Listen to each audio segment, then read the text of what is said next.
Hello दोस्तों। तो जिन भी स्टूडेंट ने ट्वेल्थ पास कर लिया है और वे किसी भी राज्य से हैं, भारत के किसी भी राज्य से हैं और ट्वेल्थ पास कर लिए हैं, तो उनका लिए एक बहुत बड़ा खुशखबरी है, क्योंकि उन सभी को हर वर्ष 12,000 या 20,000 रुपया प्रति वर्ष मिलेगा। तो उनको कितना पैसा मिलेगा, कब मिलेगा, उस योजना का नाम क्या है, उसके लिए कौन कौन योग्य है, पात्र है, एलिजिबल है, इसके लिए क्या क्या डॉक्यूमेंट लगेगा, अप्लाई कैसे करें, इन सभी को हम लोग डिटेल में स्टेप बाय स्टेप जानेंगे। तो सबसे पहले शुरुआत करते हैं कि 12 पास स्कॉलरशिप। पहले यदि आपने 12 पास कर लिया है तो आपको स्कॉलरशिप ये वाला मिल जाएगा। कैसे मिलेगा? तो सबसे पहले इस योजना का नाम है CSSS, यानी इसको फुल फॉर्म होता है central sector scheme of scholarship. तो इसके तहत यदि आप 12 पास कर लिए हैं और अंडर ग्रेजुएट कोई कोर्स कर रहे हैं, जैसे BA, BSc, BCom, BTech, तो पहले 3 साल के लिए आपको 12,000 रुपये प्रतिवर्ष मिलेगा। और कोई पोस्ट ग्रेजुएट कोर्स कर रहे हैं, जैसे MA, MSc, MCom, MTech, कोई भी कोर्स हो अंडर ग्रेजुएट से रिलेटेड या पोस्ट ग्रेजुएट से रिलेटेड, तो अंडर ग्रेजुएट वालों के लिए पहले 3 साल के लिए 12,000 प्रतिवर्ष, और पोस्ट ग्रेजुएट वालों के लिए चाहे कोई भी कोर्स हो, ये तो मैंने एग्जाम्पल के लिए सिर्फ ही लिया है, बाकी पोस्ट ग्रेजुएट में कोई भी हो तो आपको प्रतिवर्ष 20,000 रुपये प्रतिवर्ष मिलेगा। और तीसरा एक और है इंटीग्रेटेड कोर्स। ये क्या होता है? जैसे अंडर ग्रेजुएट में सिर्फ आप अंडर ग्रेजुएट कोर्स कर रहे होते हैं, जैसे BSc, BCom, BTech, कोई भी।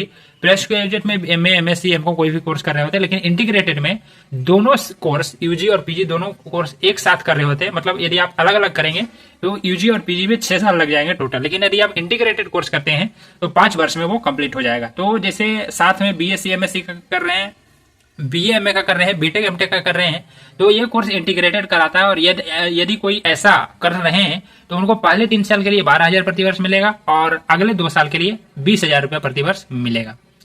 अब हम लोग बात करते हैं एलिजिबिलिटी क्राइटेरिया की, कि कौन कौन से लोग, कौन कौन से स्टूडेंट पात्र हैं इसके लिए। तो सबसे पहले वह स्टूडेंट पात्र है जो 12 पास कर लिया है 80% अंक से, तो वह एलिजिबल है। परिवार का वार्षिक आय 4.5 लाख रुपया होना चाहिए या इससे कम होना चाहिए, दूसरा है। तीसरा, केवल रेगुलर अंडर ग्रेजुएट और पोस्ट ग्रेजुएट कोर्स में नामांकन करवाए हैं तो सिर्फ उन्हीं को फायदा मिलेगा। और कोई अलग राज्य या केंद्र के स्कॉलरशिप नहीं ले रहे हो, मतलब कोई ऐसा स्टूडेंट जो किसी भी अलग तरीके का राज्य का या केंद्र सरकार का कोई भी स्कॉलरशिप पहले से नहीं ले रहा हो, तभी वो एलिजिबल है। अगर ले रहा हो तो वो इसके लिए एलिजिबल नहीं हो सकता। और ये कोई डिप्लोमा का स्टूडेंट है, मतलब मैट्रिक के बाद डिप्लोमा में नाम लिखाया है या 12th के बाद ड्रॉप कर गए हैं, मतलब 1 साल के लिए 2 साल के लिए ड्रॉप कर गए हैं, तो वो ऐसे स्टूडेंट डिप्लोमा वाले या 12th वाले पात्र नहीं होंगे। केवल रेगुलर वाले ही पात्र होंगे। नहीं, आपने 12th किया और जस्ट इसके बाद तुरंत ही अंडर ग्रेजुएट या पोस्ट ग्रेजुएट में नामांकन करवा लिए हैं, आपका 80% अंक है, 4.5 लाख रुपए से कम इनकम है या 4.5 लाख है, तो आप इस योजना के लिए एलिजिबल है। अब हम लोग बात करते हैं कि इसमें डॉक्यूमेंट कौन कौन से लगेगा। तो इसके लिए आपको 12th मार्कशीट चाहिए, इनकम सर्टिफिकेट चाहिए, आधार कार्ड चाहिए जिससे मोबाइल नंबर जुड़ा होना चाहिए, बैंक अकाउंट चाहिए, बैंक खाता जिससे आपका आधार कार्ड और मोबाइल नंबर दोनों जुड़ा होना चाहिए, बोनाफाइड सर्टिफिकेट चाहिए जो कि आपका स्कूल में मिलेगा, आप वहां जाके मांग सकते हैं, स्कूल में जाके आप मांग कर सकते हैं कि हमें इस योजना के लिए जरूरत है, हमें बोनाफाइड सर्टिफिकेट का। तो बोनाफाइड सर्टिफिकेट वो आपको जस्ट ही तुरंत वो रखा रहता है, सिर्फ आपका नाम लिख के, वो आपका नाम, आपका क्लास, रोल नंबर, ये सब लिख करके, ईयर, पास आउट ईयर लिख करके आप दे देते हैं। बोनाफाइड सर्टिफिकेट वही रहता है, वो दे देंगे आपके कॉलेज में जाने के बाद। और इसके बाद डोमिसाइल सर्टिफिकेट यानी निवास प्रमाण पत्र, कास्ट यानी जाति प्रमाण पत्र, डिसेबिलिटी सर्टिफिकेट, मतलब कोई विकलांग है, डिसेबल है, तो उनका अपना एक अलग सर्टिफिकेट वो देना होगा जिससे प्रमाणित होता है कि वो डिसेबल है, वैसा सर्टिफिकेट चाहिए। Passport size photo, mobile number और ईमेल आईडी तो सबका रहता ही है। तो ये सब ये डॉक्यूमेंट है जो आपका जरूरत है फॉर्म फिलअप करने के टाइम। अब हम लोग बात करते हैं कि इसको अप्लाई कैसे करें। तो अप्लाई करने के लिए आपको NSP पर, जिसका वेबसाइट scholarships.government.in है, पर OTR यानी कि 1 टाइम रजिस्ट्रेशन सबसे पहले आपको करना होगा, फर्स्ट स्टेप में ही। वहां से आप OTR ID आपका बनेगा, यानी लॉगिन ID और पासवर्ड बनेगा, और उस OTR ID से NSP में स्टूडेंट डैशबोर्ड में आपको लॉगिन करना होगा।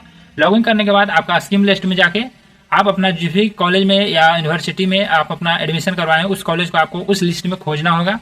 और फिर फॉर्म खुलेगा, फॉर्म में आपका personal data, academic data, bank details को पूरा करेक्ट भरना है तो भी आपका अप्रूव होगा। उसके बाद साथ में डॉक्यूमेंट अपलोड करना होगा और सबमिट करना होगा। सबमिट करेंगे तो आपका जो अगला स्टेप होगा वो इंस्टीट्यूट या कॉलेज में वेरिफिकेशन के लिए जाएगा। तो आप वेरिफिकेशन के टाइम जब आप भेज देते हैं, फॉर्म फिलअप कर देते हैं, तो कॉलेज आकर एक बार जरूर इससे बात कर लें। मतलब आप कॉलेज या इंस्टीट्यूट में जिसमें आपका वेरिफिकेशन जाता है, तो हाँ, उस कॉलेज में जाएं और जिस भी उस क्षेत्र से रिलेटेड काम कर रहे होते हैं आपके कॉलेज में, तो एक बार उनसे पूछताछ कर ले कि हमने सबमिट करने के बाद वेरिफिकेशन के लिए भेजा है, तो वो वेरिफिकेशन कब तक हो जाएगा। तो एक बार पूछ लेंगे तो कंफर्म हो जाएंगे, आपको कंफर्म हो जाएंगे। और इसके बाद एनएसपी में आप अपना स्टेटस भी ट्रैक करते रहें टाइम टू टाइम कि इंस्टीट्यूट वालों ने आपका वेरिफिकेशन किया है या नहीं किया है। नहीं किया तो आप उनको जाके बोल सकते हैं, कॉलेज में पता कर सकते हैं, जो भी ये काम करते होंगे। और जब फाइनली इंस्टीट्यूट वेरिफिकेशन हो जाएगा, पूरा स्टेटस ट्रैक करते रहें, जब पूरा फाइनल हो जाएगा, सभी स्टेप कंप्लीट हो जाए, तो बैंक में आपका डायरेक्ट पैसा आ जाएगा, आपको कुछ नहीं करना होगा। और हर साल, जैसे मैंने कि शुरुआत में बताया कि ये पैसा हर साल मिलता है, प्रतिवर्ष मिलता है, प्रति महीने नहीं, प्रतिवर्ष मिलता है। तो हर साल के लिए आपको रीन्यूअल अप्लाई करना होगा। मतलब एक साल पैसा आ गया तो अगले साल के लिए आपको रीन्यूअल अप्लाई करना होगा, तभी आपका अगले साल पैसा आएगा। यदि इसका भी आपको डिटेल चाहिए तो आप नीचे कमेंट में बताएं। और इससे भी रिलेटेड हमने सब कुछ डिटेल में बताया कि अप्लाई कैसे करें, डॉक्यूमेंट क्या लगेगा, एलिजिबिलिटी क्राइटेरिया क्या है, इस योजना के तहत कितना पैसा और क्या मिलेगा, किनको मिलेगा, तो ये हमने डिटेल में बताया। फिर भी यदि कोई पॉइंट छूट गया हो या कोई चीज़ डिटेल में जानना चाहते हैं तो आप नीचे कमेंट करें, हम उसका जवाब जरूर देंगे। धन्यवाद।